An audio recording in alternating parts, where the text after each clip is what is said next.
الذي ليس كمثله شيء وهو السميع البصير وهذا شهر عظمته وكرمته وشرفته وفضلته على الشهور وهو الشهر الذي فرضت صيامه عليه. اعوذ باللہ من الشیطان الرجیم. بسم اللہ الرحمن الرحیم. الحمد للہ رب العالمین والصلاة والسلام علی رسول اللہ وآلہ الطیبین الطاہرین. ناظرین اکرام، ہدایت ٹی وی کی جانب سے نشر ہونے والے ماہ مبارک رمضان کے مخصوص پروگرام کے ہمراہ آپ کا میزبان کفایت حسین حاضر خدمت ہے. اس پروگرام میں آپ کی خدمت میں خوش آمدید عرض کرتا ہوں اور آپ تمام ناظرین جہاں کہیں بھی ہمارا پروگرام دیکھ رہے ہیں، آپ تمام ناظرین کی خدمت میں دل کی گہرائیوں سے ہدیہ سلام پیش کرتا ہوں. ناظرین اکرام، ہمارا یہ ماہ مبارک رمضان کا مخصوص پروگرام آپ کی خدمت میں پیش کیا جا رہا ہے اور آپ جانتے ہیں کہ اس میں اس طرح کے موضوعات پر گفتگو ہوتی ہے جو رمضان سے تعلق رکھتے ہیں. چونکہ رمضان ایک ایسا مہینہ ہے جو دوسرے مہینوں سے مختلف ہے. اس کے جو تقاضے ہیں وہ دوسرے تقاضوں سے مختلف ہیں. جو دوسرے مہینے ہیں اس میں انسان کی توجہ دوسری چیزوں کی طرف ہو سکتی ہے، لیکن ماہ مبارک رمضان میں توجہ ہوتی ہے معنویات کی طرف. انسان خود بخود ان چیزوں کی طرف جو ہے متوجہ ہوتا ہے، اور جو سب سے زیادہ اہم چیز ہے وہ قرآن کریم ہے. اس لیے کہ قرآن کریم جو ہے وہ روح رمضان ہے. قرآن کریم کی وجہ سے رمضان المبارک کو وہ عظیم مقام حاصل ہے کہ خداوند متعال نے اس کو مختلف کیا ہے دوسرے مہینوں سے. اور اسی طریقے سے یہ قرآن قلب رمضان ہے، اور یہ ایسا قلب ہے کہ جب تک یہ قلب نہ آ جائے اس وقت تک روزے داروں کی معنوی حیات میں بھی وہ قوت پیدا نہیں ہوتی. اور یہ نہ صرف یہ کہ مثلا یہ روح قرآن ہے، بلکہ کہا گیا ہے کہ یہ روح قلوب ہے، بلکہ یہ بہار قلوب ہے. قلوب کی بہار کہا گیا ہے قرآن کریم کو. اچھا، یہ جو بہار کا لفظ ہے دو طریقے سے استعمال ہوتا ہے. ایک دفعہ قرآن کے لیے استعمال ہوتا ہے کہ یہ بہار ہے قلوب کی، اور دوسرے ماہ مبارک رمضان کے لیے استعمال ہوتا ہے، کہا جاتا ہے کہ رمضان جو ہے وہ بہار قرآن ہے. حضرت امیر المومنین علی بن ابی طالب علیہ الصلاۃ والسلام کی ایک حدیث ہے. آپ فرماتے ہیں کہ لِكُلِّ شَيْءٍ رَبِيعٍ وَالرَّبِيعُ الْقُرْآنُ شَهْرُ رمضان.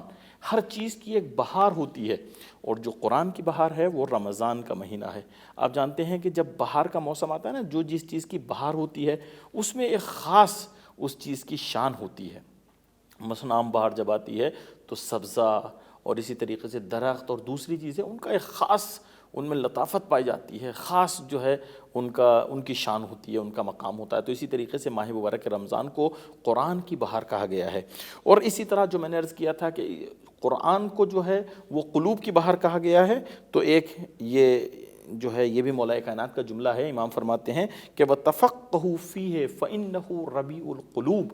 کہ تم قرآن کریم میں زیادہ سے زیادہ غور و فکر کرو، اس لیے کہ جو قرآن ہے وہ قلوب کی ربی ہے، قلوب کی بہار ہے. تو آپ دیکھیے دو بہاریں ہمارے سامنے ہیں. ایک بہار قرآن ہے جو رمضان ہے، اس مہینے میں ہم ہیں، اور دوسرے جو قلوب کی بہار ہے وہ قرآن کریم ہے. اگر ہم اس بہار کو اس بہار کے ساتھ جوڑ دیں تو واقعاً ایک نیا لطف آئے گا. اسی لیے کہا جاتا ہے کہ بہت ہی زیادہ اہمیت ہے قرآن کریم کی، اس کی تلاوت کی، اس میں غور و فکر کی. اس کے حوالے سے جو بھی آپ خدمات انجام دے سکتے ہیں تو عام ایام میں اگر انجام دیں گے تو اس کا اتنا اجر نہیں ہوگا، لیکن اگر آپ ماہ مبارک رمضان میں قرآن کی خدمت انجام دیں گے، چاہے وہ تلاوت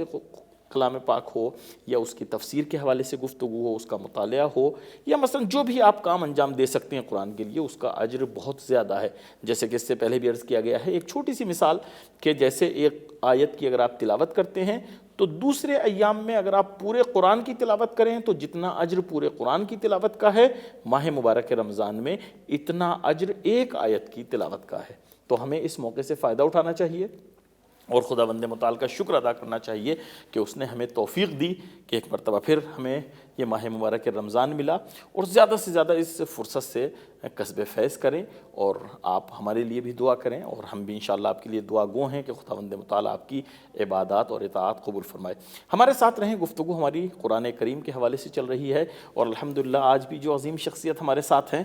محتاج تعارف نہیں ہیں، جناب مولانا سکندر کاظم تقوی صاحب قبلہ ہیں، تو ہمارے ساتھ رہیں، ان سے ملاقات کرتے ہیں، اس کے بعد باقاعدہ اپنے پروگرام کا آغاز کرتے ہیں۔ قبلہ السلام علیکم۔ علیکم السلام ورحمۃ اللہ۔ قبلہ بہت شکر گزار ہیں، آپ نے ایک مرتبہ پھر ہماری دعوت کو قبول فرمایا، پروگرام میں آپ تشریف لائے، پروگرام میں آپ کو خوش آمدید عرض کرتے ہیں۔ اعوذ باللہ من الشیطان الرجیم، بسم اللہ الرحمن الرحیم، وبہ نستعین انہ خیر ناصر ومعین، وصلی اللہ علی سیدنا محمد وآلہ الطیبین الطاہرین۔ میں بھی بہت شکر گزار ہوں کہ آپ نے پھر ایک موقع فراہم کیا کہ کچھ عرائض لے کے حاضر ہو سکے۔ قبلہ آج جیسا کہ میں نے عرض کیا ناظرین کی خدمت میں کہ ہماری جو گفتگو ہے وہ قرآن کے حوالے سے البتہ چل ہی رہی ہے قرآن کے حوالے سے، لیکن جو موضوع ہے آج ہمارے پروگرام کا وہ قرآن اور حقیقت وحی ہے۔ اس کے حوالے سے بہت سے سوالات ہوتے ہیں، ہمارے جوان بھی پوچھتے ہیں اور غیروں کی طرف سے بھی جو ہے سوالات آتے ہیں کہ مثلاً وحی سے مراد کیا ہے، اور انشاءاللہ اس کے دوران جو سوالات کا سلسلہ رہے گا، لیکن ہم آپ سے یہی جاننا چاہیں گے کہ وحی کیا ہے، ذرا آپ اس کی طرف ایک اشارہ فرمائیں۔ موضوع جس کی طرف آپ نے اشارہ کیا ایک بہت ہی اہم موضوع ہے۔ وہ اس لیے بہت اہم موضوع ہے کیونکہ جو قرآن کی حقیقت ہے، جو قرآن کی ماہیت ہے، اگر ہم کہنا چاہیں کہ قرآن کی اہمیت کیوں ہے تو اس لیے ہے کیونکہ وہ وحی الہی ہے۔ لہٰذا ہم لوگ جو قرآن کی اہمیت کو اتنا زیادہ بتاتے ہیں، اہل بیت علیہ السلام نے جو قرآن کی اہمیت بتائی ہے، جس طریقے سے اللہ تعالیٰ نے قرآن کے اندر خود قرآن کا تعارف کرایا ہے، ہم نے کیوں ہم لوگوں کو ضروری ہے ہم لوگوں کے اوپر کہ ہم لوگ قرآن کی اتباع کریں، ان تمام چیزوں کا جواب، ان تمام چیزوں کا خلاصہ یہ ہے کہ کیونکہ قرآن وحی الہی ہے اس لیے قرآن کی تبعیت کرنا ضروری ہے۔ اب وحی الہی ہوتی کیا ہے؟ ہم لوگ کو اس کے لیے کہ وحی الہی کیا چیز ہے، اور میں بہت سارے سوال اس کے پیچھے بھی ہیں کہ جن کی طرف اشارہ کیا جا سکتا ہے کہ کیا وحی الہی ایک ایسی چیز ہے کہ جو خود انسان کے اندر سے اس کا منشا ہے، خود انسان اپنے دماغ سے، اپنے نفس سے، اپنی فکر سے اس کو ایجاد کرتا ہے، یا نہیں وحی الہی کا مطلب یہ ہے کہ وہ کہیں اور سے انسان تک کے پہنچ رہی ہے؟ کیا وحی الہی کچھ خاص افراد سے مخصوص ہے یا وحی الہی کسی کے اوپر بھی آ سکتی ہے؟ اگر وحی الہی صرف انبیاء سے مخصوص ہے تو پھر ائمہ طاہرین اور اہل بیت علیہ السلام کے اوپر جو گفتگو کا سلسلہ جاری تھا فرشتوں کے ساتھ، یا جو پیغامات اللہ تعالیٰ کی طرف سے ان تک کے پہنچتے تھے، وہ کون سی چیز تھی؟ اس کو وحی کس طریقے سے کہہ سکتے ہیں؟ بالکل اس طریقے سے یہ موضوع جو ہے وسیع ہوتا چلا جائے گا، بہت وسیع موضوع ہے کہ جس کی بنسبت ہم لوگ کو ضرورت ہے کہ اس کے اوپر کافی تفصیل میں گفتگو ہو۔ میں ایک ایک کر کے جہاں تک کہ وقت کا دامن ساتھ دے گا انشاءاللہ آپ کے سامنے کچھ عرائض پیش کروں گا۔ سب سے پہلے میں اپنے ناظرین محترم سے یہ گزارش کروں گا کہ اس کے لفظ کی طرف توجہ کریں۔ وحی کا جو لفظ ہے وہ مختلف لغت دانوں نے، مختلف لیکسیکل اسکالرز نے اس کے معنی کو بیان کیا ہے۔ اس میں سے ایک معنی یہ ہے کہ وحی کا مطلب ہوتا ہے اشارہ۔ مثال کے طور پہ اگر ہم کسی کو کوئی چیز اشارے کے ذریعے سے بتا رہے ہیں، اگر ہم کسی چیز کی طرف اشارہ کر رہے ہیں تو ہم کہہ سکتے ہیں کہ یہ ایک طریقے کی وحی ہے لغت کے معنی میں، یعنی لیکسیکل اور ڈکشنری فارم میں جب جا کے دیکھیں گے تو وحی کا ایک معنی اشارہ ہے۔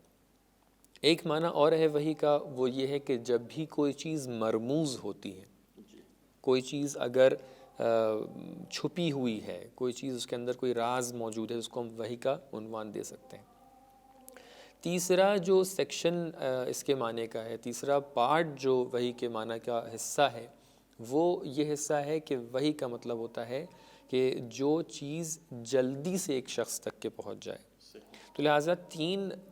جز اور 3 پارٹس کا مجموعہ ہے کہ جس کو ہم لوگ وحی کہہ سکتے ہیں۔ یہ لغوی اعتبار سے ہے، لیکن اصطلاحی اعتبار سے ایک چیز تو جو ہمارے معاشرے میں رائج بھی ہے اور جس کی طرف ذہن جاتا بھی ہے کہ مثلا خداوند متعال کی طرف سے، رسول کی طرف جو وحی، قرآن کریم جو ہے وہ وحی کی صورت میں۔ جی اب ہم لوگ کو آگے دیکھنا پڑے گا کہ کیا جو لغوی معنی ہے، جو اس کا ڈکشنری فارم کا مطلب ہے، اس میں اور جو قرآن جس کے بارے میں گفتگو کر رہا ہے، یہ کیسے سلسلہ یہاں سے یہاں تک کے پہنچا۔ جب لوگ قرآن کے اندر آ کے دیکھتے ہیں تو قرآن کے اندر دیکھتے ہیں تقریباً 8 یا 9 ایسے موارد ہیں کہ جس کے اندر ایک طریقے سے معنی کے اندر ڈفرینس پایا جاتا ہے کہ یہاں پر ایک معنی میں ہے تو وہاں پر دوسرے معنی میں ہے۔ اگر اس کا خلاصہ کیا جائے تو 4 کلی معنی وحی کے بیان کیے جا سکتے جو قرآن کریم میں موجود جو ہے، قرآن کریم میں موجود ہیں، جن کے لیے استعمال ہوا ہے، جس کے لیے قرآن کریم میں لفظ وحی کا استعمال ہوا ہے۔ سب سے پہلا معنی جو قرآن کے اندر اشارہ ہوا ہے، جس کا استعمال ہوا ہے، وہ اشارے کے معنی میں ہے۔ یعنی بہت سی جگہ پر اشارتاً کسی نے کوئی چیز کہی ہے، یہاں پر لفظ وحی کا استعمال ہوا ہے۔ سورہ مریم کی آیت نمبر 85 ہے کہ جس کے اندر ارشاد ہو رہا ہے اعوذ باللہ من الشیطان الرجیم بسم اللہ الرحمن الرحیم فَأَوْحَى إِلَيْهِمْ أَن سَبِّحُوهُ بُكْرَةً وَعَشِيًّا۔ جناب زکریا کے بارے میں گفتگو ہے، جناب زکریا علیہ السلام کے بارے میں بات ہو رہی ہے کہ ان کے اوپر اللہ تعالیٰ نے وحی نازل کی کہ آپ کو مثال کے طور پہ آپ کی نسل آگے بڑھے گی وغیرہ وغیرہ، تفصیل قرآن کے اندر موجود ہے، ہمارے ناظرین دیکھ سکتے ہیں۔ لیکن جو ہمارے لیے یہاں پر مین پوائنٹ ہے وہ یہ کہ جب جناب زکریا باہر نکل رہے تھے مسجد سے یا جہاں پر بھی عبادت گاہ تھی ان کی، تو انہوں نے اپنے اصحاب سے گفتگو نہیں کی۔ کیوں؟ کیونکہ اللہ تعالیٰ نے کہا تھا کہ تمہیں 3 دن تک کے اپنے اصحاب سے گفتگو نہیں کرنا ہے، روزہ رکھنا ہے، روزہ رکھنا ہے۔ خاموشی کون سا کا، روزہ؟ خاموشی کا روزہ۔ جی بالکل۔ تو وہاں پر یہ ہوا کہ جب خاموشی کا روزہ رکھنا ہے تو ظاہر سی بات ہے ایک بات پہنچانی ہے، اپنے اصحاب سے کچھ کہنا ہے کہ ان لوگ کو کیا کرنا چاہیے ان 3 دن تک کے۔ تو وہاں پہ جناب زکریا نے اشارے سے یہ کہا کہ 3 دن تک کے تم لوگ عبادت میں مصروف رہو۔ تو یہ جو گفتگو انہوں نے لوگوں سے کی، پبلک سے جو ان کے سامنے کھڑی ہوئی تھی ان سے یہ پیغام ان تک کے پہنچایا، یہ پیغام ایک اشارے والا پیغام تھا۔ فرض کیجئے جس طریقے سے بھی اس پیغام کو انہوں نے منتقل کیا ہو کہ 3 دن تک کہ آپ لوگ کو عبادت کرنی ہے۔ صحیح۔ تو اس اشارے کو قرآن نے جب قلم بند کیا ہے، جب قرآن نے اس اشارے کو اپنے الفاظ میں لا کر ڈھالا ہے تو لفظ وحی کا استعمال کیا۔ تو لہٰذا سب سے پہلا معنی کیا ہو گیا کہ وحی کو اشارے کے معنی میں استعمال کیا گیا۔ دوسرا کلی معنی جو بیان کیا جا سکتا ہے وہ ہے غریزے کے معنی میں، یعنی وحی جو قرآن کے اندر لفظ وحی استعمال ہو رہا ہے اس کا مطلب ہے انسان کا یا کسی بھی چیز کا ایک غریزہ نفسانی، جو اس کا نیچر ہوتا ہے، فطرت کہہ سکتے ہیں، جو فطرت ہے اس کی، جی، جو اس کا ان بلٹ نیچر کہتے ہیں، جو ایک طریقے سے اس کی ذات میں کچھ چیزیں موجود ہوتی ہیں کسی چیز کے، اس کو وحی کا لفظ دیا گیا ہے، اس کو وحی کا عنوان دیا گیا ہے۔ اس کے لیے مثال کون سی ہے قرآن کے اندر؟ اعوذ باللہ من الشیطان الرجیم فَأَوْحَى رَبُّكَ إِلَى النَّحْلِ أَنِ اتَّخِذِي مِنَ الْجِبَالِ بُيُوتًا، کہ اللہ تعالیٰ شہد کی مکھی سے اس طریقے سے کہہ رہا ہے کہ تم جو ہے پہاڑوں میں جا کر اپنا گھر بناؤ۔ تو لہٰذا یہاں پر بھی ایسا نہیں ہے کہ پروردگار نے ایک گفتگو کر کے شہد کی مکھی سے اس طریقے سے کہا فرشتے کو بھیجا ہو اس کی طرف، یا فرشتے کو جا کر بھیجا ہو، یا حتیٰ اشارے سے کہا ہو، کچھ بھی نہیں ہے یہاں پر۔ یہاں پر یہ ہے کہ ایک شہد کی مکھی ہے، اس کی ذات میں، اس کی فطرت میں اللہ تعالیٰ نے ایک چیز رکھ دی ہے۔ تو اس معنی میں، اس غریزہ نفسانی کے معنی میں یہاں پر لفظ وحی کو استعمال کیا ہے کہ اللہ تعالیٰ نے وحی نازل کی۔ اسی طریقے سے تیسرا جو معنی کلی طور پہ ہے وہ ہے الہام نفسانی، یعنی کسی کے نفس پر، کسی کی ذات پر ایک طریقے کا ایک پیغام پہنچانا، ایک طریقے کا پیغام۔ جو میں نے پہلے والا معنی بیان کیا اس کے اندر بہت سی مثالیں مل سکتی ہیں، قرآن کے اندر بھی کافی مثالیں موجود ہیں، میں ساری مثالوں کو ذکر نہیں کر رہا ہوں، خالی اشارتاً 1-2 مثال بیان کر کے انشاءاللہ مقصد تک کہ جو اصل پیغام ہے وہ پہنچانے کی کوشش کرنا چاہ رہے ہیں۔ تیسرا جو معنی ہے کلی طور پہ وہ یہ ہے کہ نفس پہ، کسی کی ذات پر، کسی کی روح کے اوپر ایک پیغام کو، ایک میسج کو پہنچانے کے لیے لفظ وحی کا استعمال ہوا ہے۔ مثال کے طور پہ اس طریقے سے ارشاد ہو رہا ہے کہ اوحا الی ام موسیٰ ان ارضعیہ، کہ جناب موسیٰ کی والدہ کی طرف اللہ تعالیٰ نے یہ پیغام وحی کیا۔ تو یہاں پر وحی کا مطلب یہ نہیں ہے کہ فرشتہ بھیجا یا اللہ تعالیٰ نے مثال کے طور پہ کسی پردے کے پیچھے سے ایک آواز آئی کہ آپ اس طریقے سے یہ کام کریے، بلکہ یہاں پر کیا ہے، ان کے نفس میں، ان کے دل میں اس بات کو ڈال دیا۔ تو کبھی کبھی انسان کے دل میں ایک بات آ جاتی ہے، چاہے انسان ہو حتیٰ چاہے غیر انسان ہو، اس کی طرف جو بھی اشارہ اس کے دل میں ایک بات آ جاتی ہے، تو اگر اس کے غریزہ نفسانی میں نہیں ہے، اگر ایک مرتبہ غریزہ نفسانی میں مثال کے طور پہ جو مثال پیش کی گئی کہ شہد کی مکھی کے غریزے میں موجود ہے، پہلے سے اس کی طبیعت اور فطرت میں موجود ہے کہ اس کو یہ کام کرنا ہے، لیکن یہاں پر یہ نہیں ہے کہ جناب موسیٰ کی والدہ کے غریزے میں، ان کی ذات میں یہ موجود ہو کہ وہ کس طریقے سے کون سا عمل انجام دیں، نہیں، یہاں پر اللہ تعالیٰ نے ان کے دل میں ایک بات کو پہنچا دیا، دل میں ایک بات کو پہنچا دیا کہ آپ کو یہ کام کرنا چاہیے۔ تو لہٰذا یہ بھی جناب موسیٰ کی جو والدہ ہیں وہ معصوم نہیں ہیں، نہ نبی ہیں، نہ کوئی پیغمبر ہیں، تو لہٰذا ان تک یہ پیغام پہنچانا جبکہ وہ ایک عام شخصیت ہیں، عام انسان ہیں، یہ بھی اس کو بھی کلمہ وحی سے تعبیر کیا گیا۔ اور فائنلی جو مین مقصد ہے یہاں پر جس کو وحی کے لفظ کو استعمال کرنے کا، جو ہم لوگ کا ٹاپک بھی ہے، وہ ہے وحی رسالی، یعنی وہ وحی کہ جو کسی رسول پر ہوتی ہے، وہ وحی جو کسی نبی کے اوپر ہوتی ہے، یہ وہ وحی ہے کہ جس کے ذریعے سے اللہ تعالیٰ اپنی تشریع کو، اللہ تعالیٰ اپنی شریعت کو پہنچاتا ہے۔ یہ وہ وحی ہے کہ جس کے بارے میں ہم لوگ بات کرتے ہیں کہ قرآن وحی الہی ہے۔ قبلہ یہ بتائیے کہ یہ جو ہے خداوند متعال، چلیے ان تین کو تو ہم اب الگ کرتے ہیں، مثلا وہ اشارے کے معنی میں یا غریض نفسی کے معنی میں، یا وہی مثلا کسی کے دل میں کسی بات کو اتار دینا، یہ تو الگ چیز ہے، لغوی اعتبار سے ان کو وحی کہا جا سکتا ہے۔ لیکن جو یہ اصطلاحی اعتبار سے جس کو ہم کہتے ہیں وحی، جو مثلا شرعی اعتبار سے، اس وحی کے کتنے طریقے ہیں؟ خداوند متعال کتنے طریقوں سے اپنے پیغام کو جو ہے وہ بھیجتا ہے اپنے پیامبران تک، انبیاء تک؟ تو جتنے جو پیغام اللہ تعالیٰ کا ہے، ظاہر سی بات ہے وحی کا معنی یہ ہو گیا کہ اللہ تعالیٰ کا ایک پیغام ہے، ایک ایسا عالم ہے، ایک ایسی دنیا ہے کہ جو دنیا مادی سے الگ ہے۔ تو وحی کا جو وحی رسالی کا مطلب ہو گیا وہ یہ ہے کہ اس دنیا کا اس دنیا سے جو تعلق ہے، دنیا مادی کا تعلق جو دنیا غیر مادی سے ہے، جو دنیا الہی سے، جو عالم ملکوت سے ہے، جو عالم غیب سے ہے، ان سے جو رابطہ ہے، ان دونوں کا کنیکشن جو ہے، کیسے اس دنیا سے اس دنیا تک کے پیغام پہنچانا ہے، کیسے اس دنیا سے اس دنیا تک کے پیغام آئے، اس کی تعبیر جو ہے وحی کے ذریعے سے ہوئی ہے کہ جو اصطلاحی معنی ہے جس کو ہم لوگ اگر بہتر طریقے سے بار بار اس کو ذکر کرنا چاہیں تو ہم لوگ کو وحی رسالی کا لفظ استعمال کرنا چاہیے کہ وہ وحی جو رسول خدا سے مخصوص ہے، وہ وحی جو نبی سے مخصوص ہے۔ اب اگر دیکھا جائے تو خود قرآن کے اندر ایک تذکرہ ہے، جیسا کہ آپ نے سوال کیا کہ وحی کو کتنے طریقے سے حاصل کر سکتے ہیں، رسول کرام اسلام ہو یا انبیاء سابق ہوں، وہ وحی کو دریافت کرنے کے لیے کچھ ذرائع کو اپنے سامنے دیکھتے تھے۔ اس میں سے ایک ذریعہ جو بہت ہی واضح، عام طور سے ہم جیسی وحی کا نام لے کے آتے ہیں سب لوگ کے ذہن میں یہ بات آ جاتی ہے، وہ کیا ہے کہ فرشتے کے ذریعے سے ایک وحی کو نازل کرنا۔ یعنی اللہ تعالیٰ کو جب ایک پیغام پہنچانا ہوتا ہے تو اللہ تعالیٰ ایک فرشتے کے ذریعے سے فرشتے کو حکم دیتا ہے کہ یہ پیغام لے کر رسول خدا تک کے چلے جاؤ، یہ پیغام لے کر نبی خدا تک چلے جاؤ اور یہ پیغام پہنچا دو۔ یہ ایک طریقہ ہے۔ دوسرا یہ طریقہ جو ہے وہ بہت ہی رائج طریقہ تھا، اور تاریخ میں کئی آپ مختلف احادیث کو دیکھ سکتے ہیں کہ جس کے اندر اس کا تذکرہ ہوا ہے کہ جس کے اپنے خاص آثار ہوا کرتے تھے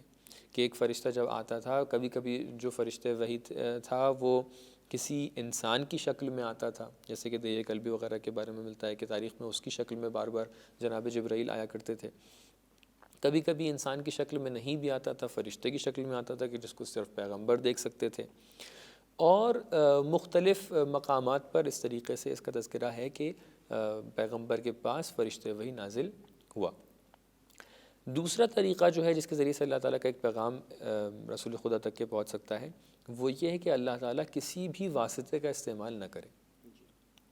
یعنی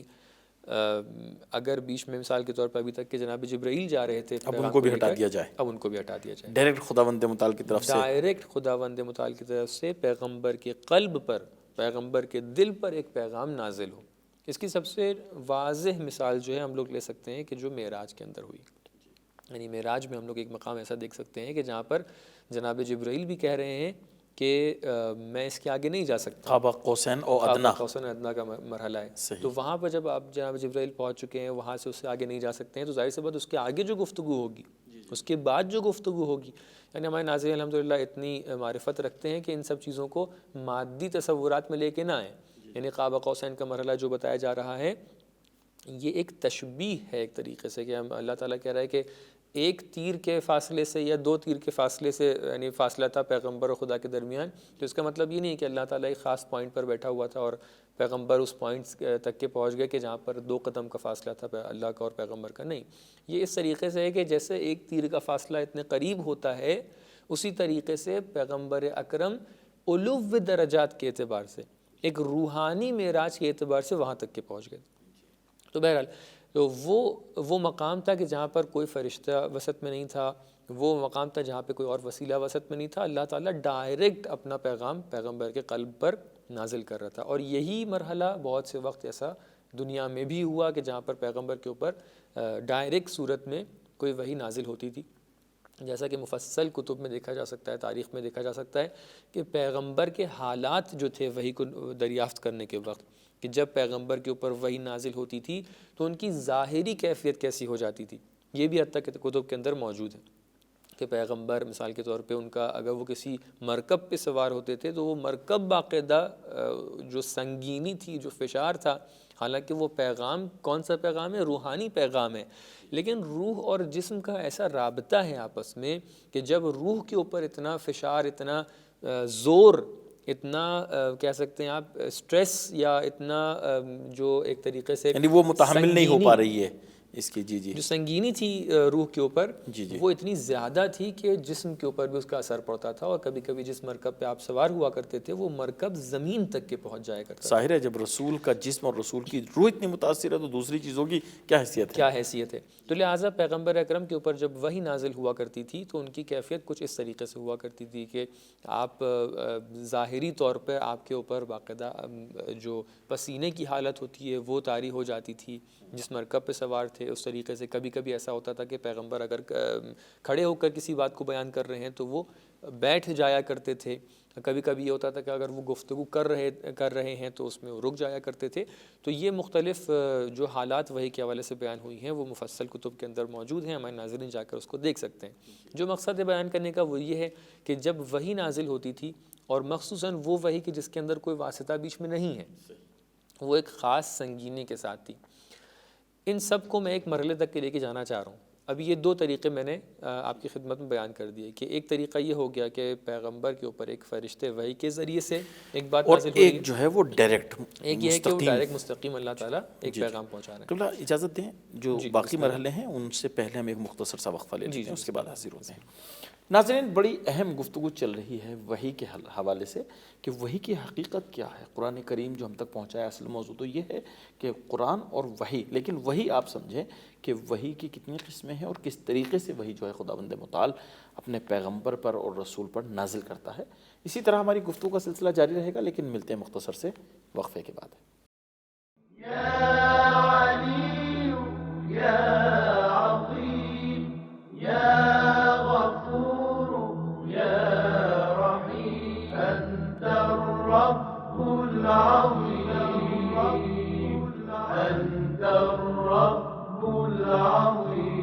الذي ليس كمثله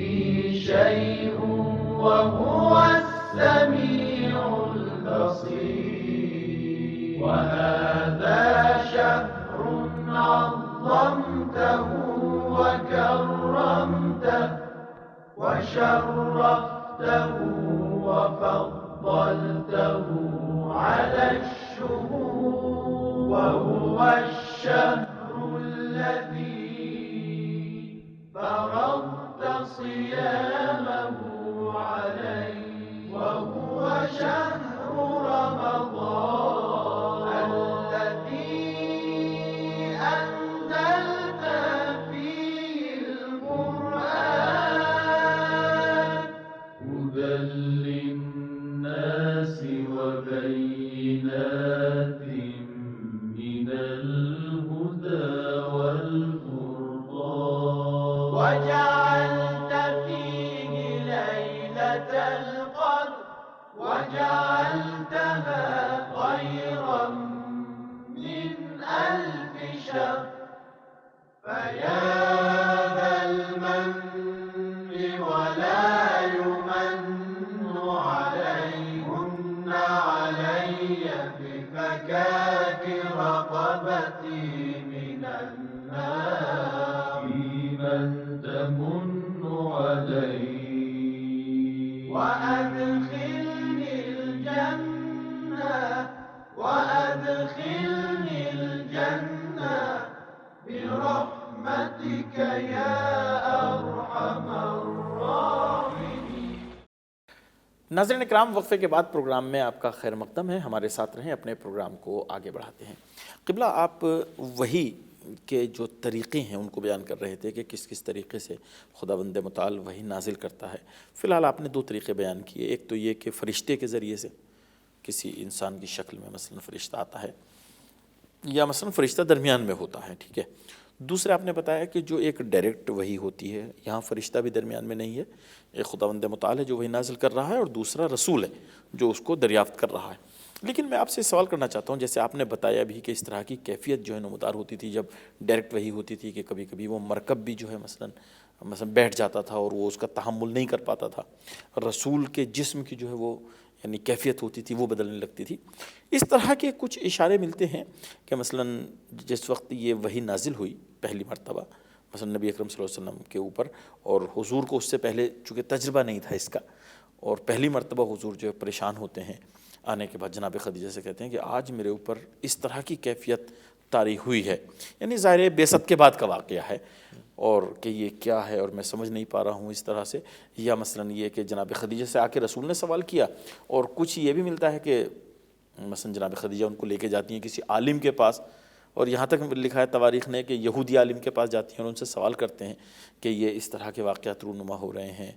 تو یہاں پہ ایک اعتراض یہ پیدا ہوتا ہے کہ کیا خود رسول نہیں جانتے کہ میرے اوپر جو کیفیت طاری ہو رہی ہے وہ کیا ہے؟ وہ جا کے جناب خدیجہ سے پوچھتے ہیں، توہین رسالت ہے یہاں پہ۔ پھر دونوں مل کے جاتے ہیں کسی یہودی عالم کے پاس، یا رسول جاتے ہیں یہودی عالم کے پاس، یا جناب خدیجہ جاتی ہیں ان کو لے کے یہودی عالم کے پاس۔ تو بہت بڑا مسئلہ یہاں پہ جو ہے یہ ایک اعتراض ہے، سمجھ میں نہیں آتا، اس کو ذرا واضح کیجئے کہ کیسے اس کو قبول کیا جا سکتا ہے، کیا ہے یہ؟ پیغمبر اکرم صلی اللہ علیہ وآلہ وسلم کی ذات جو تھی اور جس دین کے پیغام کو آپ لے کر آئے تھے، یہ دین کا پیغام اور یہ ذات ایک ایسی ذات تھی کہ جس کو شروعات سے لوگ دیکھ چکے تھے کہ یہ ایک ایسا دین ہے کہ جس کے راستے میں کوئی بھی چیز رکاوٹ نہیں بن سکتی، اور یہ دین ان ترقی کے مراحل کو طے کرنے والا تھا کہ جس کی شروع سے سب لوگ اس چیز کو محسوس کر چکے تھے۔ لہٰذا پیغمبر کی ذات پر، پیغمبر کے اعمال پر مختلف ذرائع سے اعتراضات کیے گئے ہیں کہ کسی بھی طریقے سے پیغمبر کے کاموں کو، پیغمبر کے روحانی جو ان کا وجود ہے اس کے اوپر اعتراض کر کے ان کی اہمیت کو کم کر دیا جائے، اعتراض کر کے ان کی شخصیت کو پامال کر دیا جائے، اعتراض کر کے قرآن کی وحی کی اہمیت کو کم کر دیا جائے، اس کے اعتبار کو ختم کر دیا جائے، قرآن کے اعتبار کو ختم کر دیا جائے۔ جی تو لہٰذا یہ بھی انہی موارد میں سے ایک مورد ہے کہ جو کچھ جعلی حدیث ہیں، کچھ ایسی حدیثیں کہ جن کا کوئی منشا، کوئی اعتبار نہیں ہے، اس کے اندر آ کر اس طریقے سے لکھا گیا ہے کہ پیغمبر ایک دم سے پریشان ہو گئے اور کس کے پاس گئے۔ بہت تعجب والی بات ہے کہ جعلی حدیثوں کے ذریعے سے، جعلی یعنی جو بنائی گئی ہیں، جو بنائی بعد میں اسلام میں اس کو داخل کر دی حقیقت گئی نہیں ہے، بعد میں اس کو داخل کر دیا گیا تاکہ اہمیت کو کم بتایا جائے، تاکہ بتایا جائے کہ بھئی یہ جس چیز کے بارے میں آپ بات کر رہے ہیں یہ وہ حقیقی چیز نہیں ہے کہ جو اصل میں ہونا چاہیے تھی۔ پیغمبر اکرم کی ذات اور ان کی ابتدا سے جو شخصیت رہی ہے، اگر اس کے اوپر تاریخی نظر ڈالی جائے تو ہم لوگ کو بخوبی یہ بات ہم لوگ کو مل سکتی ہے، تاریخ میں ہم لوگ کے لیے واضح ہو سکتی ہے کہ پیغمبر پورا سوچ سمجھ کر، یعنی ہم لوگ اگر اپنے کلامی لحاظ سے، تھیولوجی کے لحاظ سے آ کر ہم دیکھیں تو مبنا کے اوپر اس بات کو ثابت کیا جا چکا ہے کہ پیغمبر افضل الرسل ہیں، خاتم النبیین ہیں۔ اس کا مطلب یہ ہے کہ پیغمبر کے اندر وہ تمام خصوصیات موجود ہیں کہ جو پہلے والے پیغمبروں میں تھی۔ سوال یہ ہے کہ جب پیغمبر کے اندر وہ تمام خصوصیات موجود ہیں، جناب عیسیٰ اپنے بدو تولد میں پیغمبر تھے، جیسے ہی وہ اس دنیا میں آئے انہوں نے کہا انی عبداللہ، قرآن کی آیت ہے۔ جب جناب عیسیٰ اپنے پیدا ہوتے ہی یہ ہمیں خبر دے رہے ہیں کہ میں اللہ تعالیٰ کا بندہ ہوں، میں اللہ کا رسول ہوں، اور پیغمبر ان سے مجھے کتاب دے کر بھیجا گیا ہے، اور پیغمبر اکرم ان سے افضل ہیں۔ اس کا مطلب یہ ہے کہ اگر جناب عیسیٰ کو پیدا ہوتے ہی نبی بنا دیا گیا تھا تو افضلیت میں کم سے کم یہ ہے کہ پیغمبر بھی تولد کے وقت سے پیغمبر ہوں۔ تو لہٰذا ہم کہاں سے آ کے اس بات کو انکار کر سکتے ہیں کہ پیغمبر اپنی ولادت سے پیغمبر نہیں تھے؟ بعثت کا مطلب یہ نہیں ہے کہ پیغمبر کو اس وقت پیغمبر بنایا جا رہا ہے، بعثت کا مطلب اس وقت پیغمبر کا اعلان ہو رہا ہے کہ آپ پیغمبر ہیں۔ جی اب زمینہ فراہم ہو چکا ہے، اب آپ اپنی رسالت کا اعلان کیجئے۔ ورنہ اگر ہم یہ تصور کریں کہ 40 سال تک کے پیغمبر کو خبر ہی نہیں تھی کہ تو اس کا مطلب یہ کہ ہم لوگ صحیح طریقے سے پیغمبر کی ذات کو ابھی تک کے نہیں پہچان پائیں۔ اگر ہم یہ تصور کریں کہ 40 سال تک کے پیغمبر کو خبر نہیں تھی کہ ہم کیا کرنے والے ہیں، 40 سال تک ان کو پتہ ہی نہیں تھا کہ ہم کون سی شخصیت کے حامل ہیں، تو پھر تو بہت یعنی ابھی فی الحال ہم لوگ کو اس سلسلے میں بہت زیادہ آگے جانے کی ضرورت ہے، کیونکہ پیغمبر کی ذات وہ ہے کہ جو افضل الرسول ہے۔ تو لہٰذا بہت ضروری ہے کہ پیغمبر کو ولادت سے معلوم ہو، ولادت سے پتہ ہو، اور کسی بھی وقت وہ کسی بھی پوزیشن میں ظاہر ہے وہ شعوری کیفیت جو آپ نے بیان کی ہے وہ ختم نہیں ہو سکتی ہے۔ بالکل، جب وہ بچپن میں جناب عیسیٰ کہہ رہے ہیں جو بچپنے کا عالم ہے، بالکل، تو ہمارے رسول ظاہر سے ہے افضل ہے، تو الرسول ظاہر سی بات ہے کم سے کم اسٹیٹس یہ ہے کہ پیغمبر بھی بچپنے سے رسول ہوں۔ اور آپ اس چیز کو بطور واضح تب دیکھ سکتے ہیں کہ جب آپ دیکھیں بچپنے میں جب رسول خدا سفر کے لیے کہیں جاتے تھے، بچپنے میں کسی کے سامنے آتے تھے تو لوگ ان کو دیکھ کے کہتے تھے کہ یہ رسول ہیں، آثار رسالت ان کے اندر پائے جا رہے ہیں۔ تو ایسی بات نہیں کہ پیغمبر کو نہیں پتہ تھا دوسروں کو پتہ تھا، نہیں، پیغمبر تھے اور پیغمبر کو بھی یہ پتہ تھا، دوسرے لوگ کے سامنے ظاہر نہیں کرنا چاہ رہے تھے، لیکن جو لوگ تھوڑا بہت علم رکھتے تھے وہ دیکھ سکتے تھے کہ ہاں ان کے اندر، پیغمبر کے اندر، ان کی ذات کے اندر وہ آثار پائے جا رہے ہیں۔ تو لہٰذا یہاں پر یہ اشکال و یہ اعتراض تو بالکل سرے سے چلا جاتا ہے، کیونکہ ہم لوگ اس چیز کے قائل نہیں ہیں کہ پیغمبر 40 سال کے بعد بنے ہوں یا ان چیزوں میں پیغمبر کو نہ پتہ ہو کہ یہ کیا ہو رہا ہے۔ وہ پوری طریقے سے جب جناب جبرائیل نازل ہو رہے ہیں، ایک مرتبہ ہم کہتے ہیں کہ بھائی ایک چیز کے اندر سختی پائی جا رہی ہے، سختی اور جہل میں فرق ہے۔ ایک مرتبہ ہم کہہ رہے ہیں کہ وحی نازل ہونے میں سختی کا احساس ہوتا ہے، اس کو ہم ایکسیپٹ کرتے ہیں، کیونکہ بہرحال ایک وحی ایک ایسا اپنے آپ میں ایک ایسا فینومینن ہے، ایک ایسا رابطہ ہے کہ جس کی ذات میں یہ کہ سختی ہے، کیونکہ دو عالم کو ایک دوسرے سے ملایا جا رہا ہے، تو سختیاں تو ہوں گی، لیکن ہم یہ کہیں کہ نہیں، پیغمبر کو پتہ نہیں تھا کہ یہ کیا ہو رہا ہے، تو اس کے حوالے سے بہت زیادہ یعنی کتنے جوابات اس میں دیے جائیں اتنے کم ہیں۔ اور ہم لوگ حتیٰ اس چیز کو آگے کے لیے بھی دیکھ سکتے ہیں کہ پیغمبر جب آگے جا کر مختلف مقامات کے اوپر جناب جبرائیل سے مکالمہ کرتے ہیں، بات کرتے ہیں، اور کہتے ہیں جبرائیل ہمیں یہ بتاؤ، جبرائیل ہمیں وہ بتاؤ، تو اس کا مطلب یہ تھوڑی نہ ہے کہ جبرائیل جب تک کہ نہیں بتائیں گے تب تک کہ پیغمبر کو پتہ نہیں چلے گا۔ کچھ آداب ہوتے ہیں، کچھ آپ دیکھ سکتے ہیں پروٹوکولز ہوتے ہیں۔ ہم لوگ اپنے چھوٹے سے آفس کے اندر پروٹوکولز کی اتنی رعایت کرتے ہیں کہ ہمیں اگر کسی بات کا علم بھی ہوتا ہے، جب تک کہ اس کا اسٹیٹمنٹ نہیں آتا ہے، جب تک کہ اوپر سے کوئی آپ کا جو سپروائزر ہے، جو ہیڈ آف آفس ہے، جب تک کہ وہ اپنا جا کر اسٹیٹمنٹ نہیں دیتا ہے، جب تک کہ آپ تک کہ اعلان نہیں کرتا ہے کہ آپ کو یہ کرنا ہے، آپ کے پاس پہلے سے کتنا بھی علم ہو آپ عمل نہیں کر سکتے۔ یہاں کے اوپر بھی یہی بات ہے، اللہ تعالیٰ سپروائزر ہے تمام چیزوں کا، تو لہٰذا جب تک کہ اللہ تعالیٰ کی طرف سے کوئی چیز نازل نہیں ہو جائے گی، جب تک کہ وہ اسٹیٹمنٹ نہیں آ جائے گا، تب تک کہ پیغمبر آگے قدم نہیں بڑھا سکتے۔ کیوں؟ پتہ نہیں ہے؟ نہیں، ایسا نہیں، پتہ ہے لیکن ادب کا بھی کچھ تقاضا، ہمارے عقیدے کے مطابق تو علم غیب رکھتے ہیں، علم غیب رکھتے ہیں، اور جب چاہیں جان سکتے ہیں، اذا شاءوا علموا۔ تو لہٰذا یہاں پر اس چیز کا اعتراض بالکل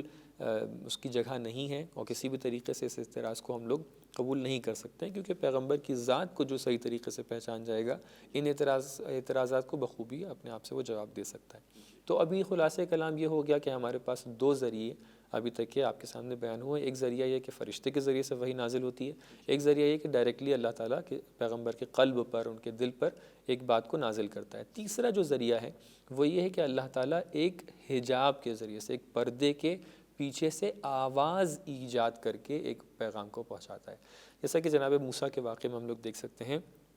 کہ جناب موسیٰ کوہ طور پہ گئے اور وہاں پر ایک درخت کے اندر سے آواز آ رہی تھی،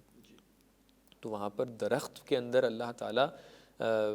تعالیٰ اپنی آواز، ایسا نہیں ہے کہ وہاں پر اللہ تعالیٰ خود چل کے آ گیا ہو، اللہ تعالیٰ جسم و جسمانیت سے بری ہے، اللہ تعالیٰ حتیٰ آواز سے بھی بری ہے، لیکن اللہ تعالیٰ ایک پیغام کو پہنچانے کے لیے اس کو ایجاد کر رہا ہے، آواز کو ایجاد کر رہا ہے۔ تو لہٰذا تیسرا طریقہ یہ ہو گیا کہ اللہ تعالیٰ ایک آواز کو ایجاد کرتا ہے۔ ایک طریقہ اور بھی ہے کہ جس کو علماء نے اس کا تذکرہ کیا ہے، وہ یہ ہے کہ پیغمبر کو کبھی کبھی رؤیا صادقہ نظر آتا ہے، یعنی وہ خواب میں ایک ایسی چیز دیکھتے ہیں کہ جو سچا خواب ہوتا ہے، کہ جو مخصوص ہے پیغمبر کی ذات سے۔ تو ابھی تک کے 4 چیزیں آپ کے سامنے بیان کر دیں، اور بھی مختلف پہلوؤں کو بیان کیا گیا ہے، لیکن یہ 4 وہ پہلو ہیں، یہ 4 وہ طریقے ہیں کہ جس کے اوپر اتفاق آرا ہے، عام طور سے اس کو علماء قبول کرتے ہیں، اور اس کی طرف قرآن کی ایک آیت کے اندر بھی اشارہ ہوا ہے کہ وَمَا كَانَ لِبَشَرٍ أَن يُكَلِّمَهُ اللَّهُ إِلَّا وَحْيًا أَوْ مِنْ وَرَاءِ حِجَابٍ أَوْ يُرْسِلَ رَسُولًا، کہ اللہ تعالیٰ کسی بھی انسان سے گفتگو نہیں کرتا ہے مگر یہ کہ اس تک کہ کوئی فرشتہ بھیجے، یا ایک حجاب یا ایک پردے کے پیچھے سے گفتگو ہوتی ہے، یا پھر یہ ہے کہ اللہ تعالیٰ ڈائریکٹلی وحی کو پیغمبر کے قلب کے اوپر نازل کر دیتا ہے۔ تو یہ طریقے ہیں وحی کو نازل کرنے کے۔ لیکن ہم ان طریقوں کو بیان کر کے کہاں تک کے پہنچنا چاہ رہے ہیں؟ ان طریقوں سے جو بات سمجھ میں آتی ہے وحی کے بارے میں وہ یہ ہے کہ وحی کی حقیقت کے اندر قبلہ بہت اچھے طریقے سے آپ نے ان چاروں اقسام کو بیان کیا، لیکن میں آپ سے یہ سوال کرنا چاہوں گا کہ کبھی کبھی اس طرح کی بات سامنے آتی ہے کہ جو وحی ہے یہ در واقع نبی اکرم صلی اللہ علیہ وآلہ وسلم کا ایک تجربہ ہے، یعنی جس کو آج کل جو ہے مثلاً ایک خاص لفظ دیا جاتا ہے تجربہ دینی، یعنی اس طریقے سے ہے، یعنی گویا کہ ایک ارتقاء کی صورت ہے جو اس منزل پر جو ہے رسول پہنچے ہیں وہ اس طرح کا، یعنی قرآن جو ہمارے سامنے پیش کیا یہ خود گویا کہ ان کا ایک تجربہ دینی ہے۔ بہت ہی اہم سوال ہے اور یقیناً ایک بہت ہی تفصیلی موضوع ہے۔ آج کل کے علماء، مجھے لگتا ہے کہ اس کا جو بیس ہے، جو جس چیز کی وجہ سے لوگ اس نظریے تک کے گئے ہیں، اس کو بھی بیان کرنا بہت ضروری ہے۔ پہلے میں خود نظریے کو تھوڑا سا ایک اختصار کے طور پہ واضح کرنا چاہوں گا اپنے ناظرین کے لیے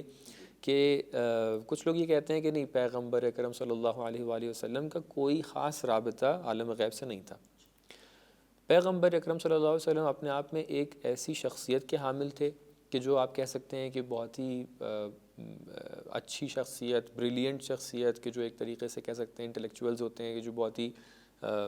زیادہ پڑھے لکھے ہوتے ہیں یا ان کی فکر بہت زیادہ کام کرتی ہے، کسی کے پاس سکس سینس ہوتا ہے، کسی کے پاس کیا ہوتا ہے۔ تو کچھ علماء نے آ کر اس طریقے کا ایک کانسیپٹ بنایا، ایک نظریہ بنایا کہ پیغمبر اکرم خود، ان کی فکر اتنی جوال تھی، اتنی زیادہ ان کا ذہن کام کرتا تھا کہ وہ یہ سب باتیں اپنے ذہن سے بنا کر لوگوں کے لیے پیش کرتے تھے معاذ اللہ۔ یعنی دھیرے دھیرے وہ اس منزل پر پہنچ گئے کہ انہوں نے قرآن دنیا کے سامنے پیش کر دیا، اور انہوں نے دیکھا کہ لوگ اس سے اقبال کر رہے ہیں تو اس کو ایک دین کی شکل دے دی۔ یہ جو بات پیش کی گئی ہے، اسی کے مد مقابل وہ باتیں کہ جو میں نے ابھی تک کہ آپ کے سامنے عرض کی۔ پہلے میں بتا دوں یہ بات کہاں سے ایجاد ہو رہی ہے۔ کبھی کبھی یہ ہوتا ہے کہ ہم لوگ کا ذہن دنیا کی طرف اتنا زیادہ اس کا رجحان ہو جاتا ہے، اور دنیا نہیں بلکہ اور خاص اس کو کر دوں مادی دنیا کی طرف اتنا زیادہ اس کا رجحان ہو جاتا ہے کہ ہم روحانی دنیا سے ایک دم اپنے آپ کو الگ کر لیتے ہیں۔ ہم سمجھتے ہیں، ہماری آنکھیں ایک دم اوجھل ہو جاتی ہیں اس طرف سے کہ ایسے کوئی دنیا ہے ہی نہیں کہ جو روح اور روحانیات سے اس کا کہا بھی جاتا ہے نا، انسان جب مادیات میں زیادہ غرق ہو جاتا ہے تو معنویات سے اس کا رابطہ منقطع ہو جاتا ہے، ان چیزوں کو وہ دیکھ بھی نہیں سکتا، اور جتنا اس چیز سے اس کا رابطہ جو کم ہوتا چلا جائے گا، دور ہوتا چلا جائے گا، اتنے ہی جو ہے وہ اس کا رابطہ ادھر سے جڑتا جائے گا، پھر اس کو دیکھ بھی سکتا ہے۔ صحیح بات ہے۔ تو لہٰذا اب کچھ تو یہ کیفیت جو ہوتی ہے جس کو بیلنس میں رہنا چاہیے، جیسے کہ ہم نے پہلے بھی عرض کیا اور ناظرین بھی اس چیز سے بخوبی واقف ہیں کہ دین اسلام کبھی بھی دنیا کی طرف جانے کو منع نہیں کرتا ہے، لیکن دنیا کے لیے جانے کو منع کرتا ہے۔ دنیا کی طرف جائیے لیکن اللہ کے لیے جائیے، دنیا کی طرف جائیے لیکن رزق حلال کے لیے جائیے۔ تو لہٰذا اگر ہم اپنے مقصد کو صحیح کر کے دنیا کی طرف جاتے ہیں تو اس پہ کوئی اعتراض نہیں کرتا ہے، لیکن اگر ہمارا مقصد ہی یہ ہو جائے کہ ہم دنیا کی طرف جا رہے ہیں تاکہ یہ بتا سکیں کہ ہم سب سے زیادہ پیسے والے ہیں، تاکہ یہ ہم بتا سکیں کہ ہمارے پاس اس طریقے سے دنیا ہے، اس طریقے سے فلاں ہے، اس طریقے سے مقام ہے، پوسٹ ہے، تو یہ دنیا وہ دنیا ہے کہ جس کی مذمت کی جاتی ہے۔ ہم لوگ اپنی ٹاپک کی طرف پلٹتے ہیں۔ کبھی کبھی انسان دنیا کی طرف اتنا زیادہ چلا جاتا ہے کہ وہ روحانی دنیا کو بھول بھی جاتا ہے، اور جتنی بھی اس کے لوازمات ہیں، جتنی بھی چیزیں اس سے متعلق ہیں، ان سب کو وہ جھٹلانا شروع کر دیتا ہے دھیرے دھیرے۔ یہاں پر بھی کچھ ایسی کیفیت ہے۔ یہ کچھ لوگ جنہوں نے آ کے یہ نظریہ بنایا ہے، یہ کانسیپٹ بنانے کی کوشش کی ہے، انہوں نے یہی تقریباً اسی چیز کو اپنایا ہے کہ پیغمبر کا عالم غیب سے کسی بھی ان کے تعلق کو منقطع بتائیں۔ کیوں؟ کیونکہ وہ سمجھ رہے ہیں کہ ایک کوئی عالم غیب ہے ہی نہیں۔ قبلہ آپ کی گفتگو سے یہ ظاہر ہو رہا ہے کہ یہ ظاہر علماء جو آپ لفظ استعمال کر رہے ہیں مسلمان تو نہیں ہو سکتے. ظاہری علماء کہنا چاہ رہا ہوں، مطلب اسکالرز ہیں کچھ اپنے آپ کو جو سو کالڈ کہہ سکتے ہیں آپ، سو کالڈ، لیکن پھر بھی ان کا تعلق مسلمانوں سے نہیں ہوگا، چونکہ اگر قرآن کی اس حقیقت سے وہ انکار کر دیں دائرہ اسلام سے خارج ہو جائیں. دائرہ اسلام سے خارج بھی ہو گئے ہیں، اور کچھ ایسے ہیں کہ جن کے الفاظ سے تھوڑا بہت اس طریقے کی باتیں سمجھ میں آ رہی ہیں، لہٰذا ہم لوگ اپنی بات کو کہہ دے رہے ہیں کہ جس کی بات بھی صحیح ہے وہ اپنی جگہ پہ باقی رہے. اب چاہے جس نے اس بات کے مخالف بات کہی ہے، ظاہر سی بات ہے وہ باطل بات ہے، تو وہ اس کا تعلق کہیں سے بھی ہے وہ زیادہ اہمیت ہم لوگ کے لیے نہیں رکھتا ہے. تو لہٰذا جو لوگ مادیات کی طرف زیادہ چلے جاتے ہیں وہ کوشش یہ کرتے ہیں کہ وہ روحانی دنیا سے تعلقات کو ختم کر لیں. انہوں نے بھی کچھ اس طریقے کی چیز کو انجام دینے کی کوشش کی ہے کہ بتانے کی کوشش کی ہے کہ پیغمبر کا رابطہ روحانی دنیا سے نہیں ہے. تو لہٰذا اب جب مادی دنیا سے ہے تو بھی قرآن کو کیسے ہم صحیح کریں؟ اب جب صرف مادی دنیا میں ہے تو ہم اسلام کے تعالیم کو کیسے صحیح کریں؟ ہم کیسے آ کے بتائیں کہ اسلام کے اندر اتنی تعلیمیں وہ کہاں سے آئی ہیں؟ تو اس کو آ کر کچھ بنانے کی کوشش کی ہے کہ اتنی زیادہ تعلیمات، اتنا سسٹمیٹک دین، اتنا کہہ سکتے ہیں اتنی ریشنل کتاب یہ کہاں سے آ گئی ہے؟ تو کہا ہے کہ پیغمبر اکرم بہت زیادہ ایک بریلینٹ شخصیت کے حامل تھے، لہٰذا انہوں نے بنا دی. تو ابھی تک کی جو باتیں میں نے بیان کی، اگر وہ یہ کہتے ہیں کہ پیغمبر نے یہ کتاب خود سے بنائی ہے تو ایک صاف سیدھی بات ہے، اگر یہ اس میں سچائی ہوتی اور جو لوگ اس طریقے کی بات کہہ رہے ہیں، ہمارے ناظرین اور وہ لوگ، ان تینوں کی عقل میں اتنی سی بات آ رہی ہے کہ اگر ہمیں ایک کتاب گڑھنی ہے، اگر ہمیں ایک کتاب خود سے بنانی ہے تو ہم اسی کتاب کے اندر آ کے اس بات کو نہیں لکھیں گے کہ یہ کتاب کہیں اور سے آئی. ہم اسی کتاب میں آ کے یہ بات نہیں لکھیں گے کہ مثال کے طور پہ یہ وحی لانے والا کوئی اور ہے، ایک فرشتہ لے کر آ رہا ہے. اس کے آگے اگر ہمارا اپنا ذہن آ کر اس چیز کو بنا رہا ہے تو ہم ہو سکتا ہے کہ جھوٹ طور پہ لکھ تو دیں، لیکن ہم آثار ظاہری کو کیسے ایجاد کر سکتے ہیں؟ کیسے آ کر ہم تاریخ کے اندر جس مرکب کے اوپر رسول خدا سوار ہیں وہ مرکب زمین تک کے پہنچا جا رہا ہے؟ جب پیغمبر پہ وحی نازل ہو رہی ہے تو آپ کو ایک طریقے سے آپ کے اوپر پسینہ طاری ہوا جا رہا ہے، باقاعدہ آپ کی کیفیت بدل رہی ہے. کیفیت بدل تو اگر انسان خود سے گڑھ رہا ہے تو یہ چیزیں نہیں ہوں گی، یہ کیسے ہو سکتی ہیں؟ بالکل. تو لہٰذا وہ لوگ یا تو تاریخ سے ان کی اطلاع نہیں ہے، اتنی مطلع نہیں ہے تاریخ سے، یا اپنے آپ سے جان بوجھ کے اس چیز کو گڑھنا چاہ رہے ہیں کہ جو تاریخ میں اس کی حقیقت موجود نہیں ہے. جیسا کہ میں نے عرض کیا کہ پیغمبر کے اوپر وحی نازل کرنے کے 4 طریقے ہیں، اور ان چاروں طریقوں سے یہ پیغام ہم تک کے پہنچ رہا ہے کہ پیغمبر کے اوپر جو وحی نازل ہو رہی ہے اس کا پہلا ایلیمنٹ یہ ہے کہ یہ تعلیم ہے، اور تعلیم انسان اپنے آپ سے ایجاد نہیں کرتا ہے، تعلیم کہیں اور سے آتی ہے، انسان تک کے پہنچتی ہے. یہ وہ تعلیم ہے کہ جو اللہ تعالیٰ نے عالم غیب سے پیغمبر پر نازل کی ہے، وہ پیغام ہے کہ جو اللہ تعالیٰ نے عالم غیب سے پیغمبر پر نازل کیا ہے. تو لہٰذا جب تعلیم ہے اس کا مطلب یہ ہے کہ ایک اس کا منشا، اس کی اصل جو ہے وہ کہیں اور سے شروع ہو رہی ہے، پیغمبر پر نازل ہو رہی ہے. تو یہ سارے اعتراضات کہ پیغمبر نے خود اس چیز کو ایجاد کیا ہو، خود اپنی طرف سے کچھ بنایا ہو، یہ سب کے سب یہاں پر مورد قبول نہیں ہے، اس کو ہم ایکسیپٹ نہیں کر سکتے ہیں اور اس کو پوری طریقے سے ہم انکار کر سکتے ہیں. یہاں پر ایک اور پوائنٹ بھی بہت زیادہ اہم ہے، اگر وقت میں گنجائش ہے تو میں قبلہ یہ تو آپ نے بہت اچھے طریقے سے واضح کیا، لیکن ہم آپ سے یہ جاننا چاہیں گے کہ کیا اہل بیت اطہار کے لیے یہ وحی کا لفظ استعمال کیا جا سکتا ہے؟ جسے بہت سی جگہوں پر اس طرح کا اشارہ ملتا ہے، مثلا کہ معصومین اس کے اوپر جو وحی نازل ہوئی، مثلا یا جناب فاطمہ زہرا سے بھی جو ہے وہ کلام کرتے تھے ملائکہ، یا مثلا فرشتے آتے تھے، تو اس کے حوالے سے کیا کہا جائے گا؟ اس کا جواب بہت ہی اختصار سے میں آپ کے سامنے عرض کرنا چاہوں گا کہ جب رسول خدا صلی اللہ علیہ وسلم اس دنیا میں آئے اور آپ اس دنیا سے چلے گئے، قرآن کے صریح الفاظ کے مطابق وحی رسالی کا سلسلہ ختم ہو گیا. وہ وحی کے جس کے ذریعے سے اللہ تعالیٰ اپنی تشریع، اپنی شریعت بھیجتا تھا، اس کا سلسلہ بالکل ختم ہو گیا. وہ مخصوص رسول سے، اور کبھی بھی ہمارا مذہب اس عقیدے پر نہیں تھا کہ رسول خدا کے جانے کے بعد شریعت کے احکام کے آنے کا سلسلہ جاری ہو. نہیں، ایسا بالکل نہیں ہے. پیغمبر اکرم کے بعد جو بھی وضاحتیں پیش کی جاتی ہیں وہ توضیح ہے، تشریح ہے، کوئی نئی چیز نہیں بنائی جاتی. لیکن اہل بیت علیہ السلام پیغمبر کے بعد اہل بیت علیہ السلام کے اوپر وحی نازل ہوتی ہے یا نہیں ہوتی ہے، اس کا ایک جواب خلاصتاً یہ ہے کہ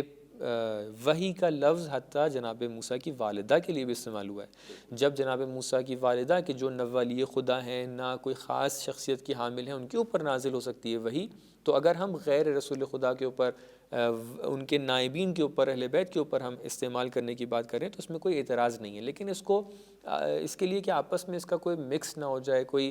کنفیوز نہ ہو جائے، اس لیے ہم لوگ الہام کا لفظ استعمال کرتے ہیں، یعنی فرشتوں کی طرف سے ایک جو پیغام یا اللہ کی طرف سے جو آواز کی صورت میں، کیونکہ احادیث کے اندر یہ لفظ آیا ہے